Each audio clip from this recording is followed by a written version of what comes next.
perlu terang. Ini yang perlu terang. Nabi itu kalau salah itu tidak kayak kita. Kalau kita kan salah beneran. Ya salah beneran ya salah bakat. Jadi kira kepen salah ya tetap salah. Jangan bakatnya itu salah. Tapi kalau Nabi salah itu mendidesain Allah supaya nanti jadi syariat. Kalau Nabi nggak pernah salah maka syariat ini nggak akan terjalan. Misalnya Nabi Yusuf pernah ditakdir sekamar dengan Zulaikha. Ditakdir sekamar dengan Zulaikha. Ya sama rasa takut carane piye kok iso sekamar. Kok mesum temen ge. Wong iku ditakdir. Apa? Ditakdir ngene Nabi Yusuf ditakdir dadi cah dalem. Cah dalem artinya sudah di dalam rumah. Mungkin pas ngerusi spray. Nabi Yusuf ora kok Mustafa ganteng Nabi Yusuf. Cara setengah baya mesti minat. Singkat cerita Zulaikha tertarik terus narik Yusuf ke kamar terus ingin dijak begitu. Yusuf gak mau terus lari. Ya sudah, akhirnya kita punya syariat. Syariat ketemu setengah bayang syahwat adalah lari. Ya sudah seperti itu. Kowe ora usah bayangno Nabi kok sak kamar mbek wong wedok itu didesain Allah sedemikian rupa supaya ada syariat cara lari. Cara mungkin akhirnya diceritakan. Yusuf lari. Nah, kemudian yang namanya lari itu namanya lari itu kalau mau dijambak atau ditarik mesti kena gamis yang belakang. Nah, itu beda dengan Nak Yusuf nakal, posisinya madhep, mesti kena gamus yang depan, berarti minat. Makanya itu yang dipakai ukuran ingkana qamisu qudda min kubulin fasodaqat wa huwa minal kadhibin wa ingkana qamisu qudda min tuburin ya fakadzabat wa huwa minal shadiqin.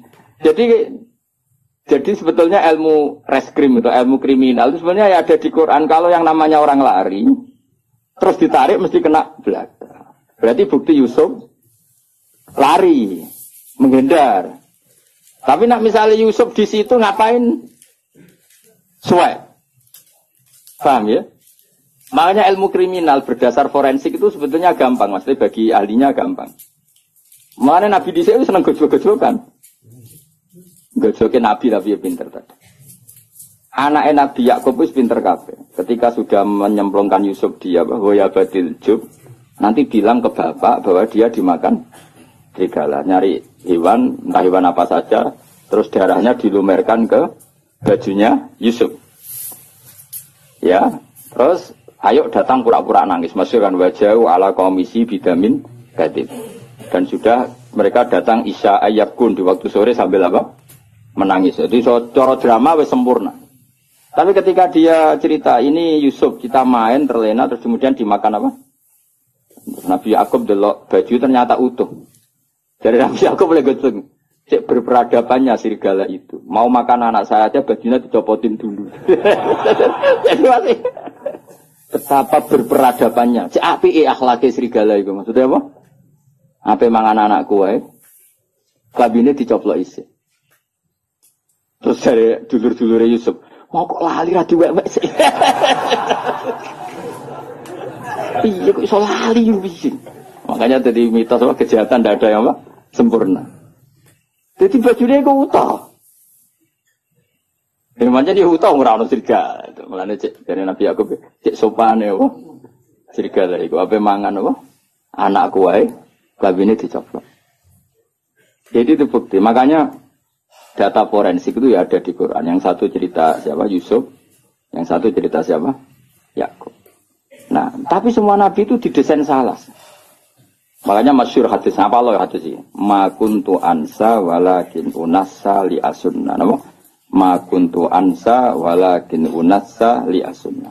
Nah, saya itu tidak pernah lupa, tapi sesekali ditakdir dilupakan sama Allah supaya bikin sunnah. Qodok juga pernah, qodok itu dosa besar, tapi Nabi pernah qodok sholat. Suatu saat dalam perjalanan Nabi ngendikan gini, ya Bilal saya ini ngantuk sekali, sudah 3:30 pas itu, dalam banyak riwayat kira-kira 3:30. Terus kata Nabi, ikla alanal lel, ya Bilal kamu jaga saya. Saya nanti kalau subuh bangunin.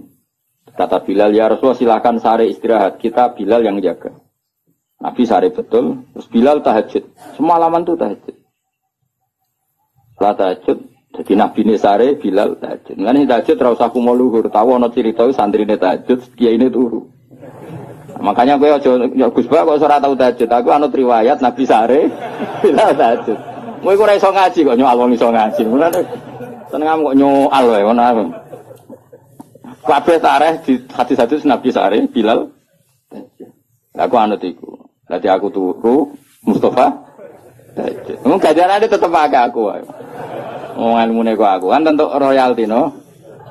Royalti ganjaran maksudnya. Setelah Bilal sholat tahajud beberapa saat itu keturun bisa. Keturun terus kita kata-kata semua riwayat hadis fama qadzatni illa syamsu atau illa harus syamsi. Kita tidak terbangunkan kecuali oleh sengatan matahari. Ya kalau sampai nyengat itu kan kira-kira sampai 7:30 atau jam berapa sudah agak panas. Tentu nggak bisa jadi dalil kalau nuruti sunnah Rasul sekali-kali kodok dong seperti Nabi kan gitu. Kalau kamu ingin persis Nabi, kali-kali kodok dong persis. Dan harus di gua dong, jangan hotel. Karena Nabi kodoknya di gua, bukan di hotel. Nah, kepengen persis sunnah Nabi. Singkat cerita terus Nabi bangun, terus gojlok Bilal. Nabi masih sempat ngendikan, ya Bilal kenapa bukankah engkau janji mau membangkankan kita? Tapi Bilal santri yang tinggal itu sebeling. Yang tinggal jadi ini. Akhodani ma akhodatka. Saya ngalami sesuatu yang seperti engkau alamin. Berarti maksudnya Nabi guyuda mas. Santri repot. Santri itu parah. Jadi ora usah takokno ya Nabi. Apa yang saya alami ya persis yang jenengan. Oh jenengan sing Nabi ya kotor nomale kula.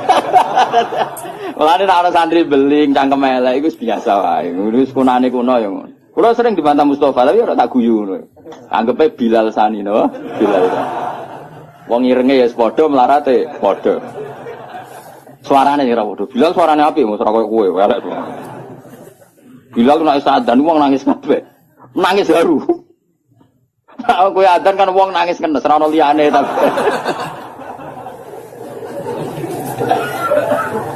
Nah, terus akhirnya Nabi menyuruh azan, saya ulang lagi Nabi menyuruh azan juga menyuruh qomat. Akhirnya menjadi syariat sholat qodok pun ya ada azan, ada qomat.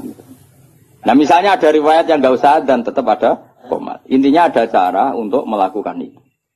Iya caranya, nopo mengkaifiahkan sholat qodok. Itu ilmu yang nggak begitu penting, itu ilmu kelas 2. Yang ilmu kelas 1 apa? Bahwa sholat itu betul terikat waktu, tapi bukan berarti kalau waktunya sudah keluar menjadi tidak wajib. Itu yang paling pokok. Yang soal tadi apa? Adzan dan qomat bisa tetap masalah sunat. Wilayahnya kalaupun iya tetap masalah apa? Sunat. Tapi yang paling penting apa? Mestinya kalau logikanya kan gini. Logikanya, sholat itu inna sholata kanat alal mu'minina kitabam. Mestinya kan sekali habis waktu, habis kesempatan. Sehingga harusnya tidak usah kodok. Langsung dosa saja, nggak usah. Ini sebelum ada Islam loh, sebelum ada fikih loh, saya ulang lagi ya. Misalnya gini, ngajinya Gus Ba itu kalau malam jam 9 sampai setengah 12. Orang datang jam 12. Ngaji saya ada di jam itu, sekali kelewat, nggak ada lagi. Sholat harusnya kan gitu, Allah buka sholat, untuk menerima sholat, itu jam menerimanya itu setengah 5 sampai jam 6. Sekali kelewat kan harusnya sudah hilang. Andekan tidak ada peristiwa itu. Apa? Andekan, paham dong ya? Gara-gara peristiwa itu akhirnya tersimpulkan jam sholat habis pun tetap wajib. Buktinya Nabi tetap sholat. Jadi nggak bisa dipraktekkan kayak jam buka dokter. Kalau jam buka dokter sekali kelewat jam kan ada sudah tidak bisa periksa. Ini kan jam Allah menerima sholat terus kelewat berarti tidak usah sholat. Itu terpatahkan dengan cerita riwayat Nabi pernah kodok. Dong ya. Coba kalau Nabi nggak pernah kodok. Terus ulama cara istihad gimana? Bagaimana kalau sholat itu waktu sudah keluar? Apa tetap sholat kodok? Apa tidak usah sholat? Nggak ada sunnahnya, nggak ada tuntunannya kan terus. Iya tak? Kalau nggak ada tuntunan terus biasanya milih rasa sholat kan dong. Kira-kira loh. Saya ini sidik-sidik kan nggak ada tuntunannya. Loh ya misalnya ada peristiwa itu, kemudian ada orang kok turu ngeblok lewat. Hukumnya gimana coba? Harus sholat pada waktunya sudah lewat. Apa tidak perlu sholat kayak dikiaskan praktek dokter tadi? Pikiran teman. Orang tuntunan nih, orang hadis sih. Pasti ulama bingung kan? Kecuali yang pede goblok pede, tapi sing waras maksudnya. Karena orang goblok pede ku penak wae nopo. Ora tau ngaji nek ngomong fikih kowe dene pol. Nggak misalnya ada peristiwa itu, kamu sholat kamu kiaskan buka jam praktek dokter apa jam sarapan? Nah jam pakai kias dokter berarti sekali kelewat jam tidak bisa. Nah, barokahnya hadis itu dan barokah lalinya Kanjeng Nabi itu menjadi kita ngerti nak sholat terus keluar waktunya ya tetap wajib. Itu yang paling pokok. Itu artinya Allah ngintikan Allah neng kekasih we salah we barokah. Nah, intinya kitab ini mesti Allah neng kekasih salah we barokah. Apa meneh gak salah. Nek gak bener we salah apa meneh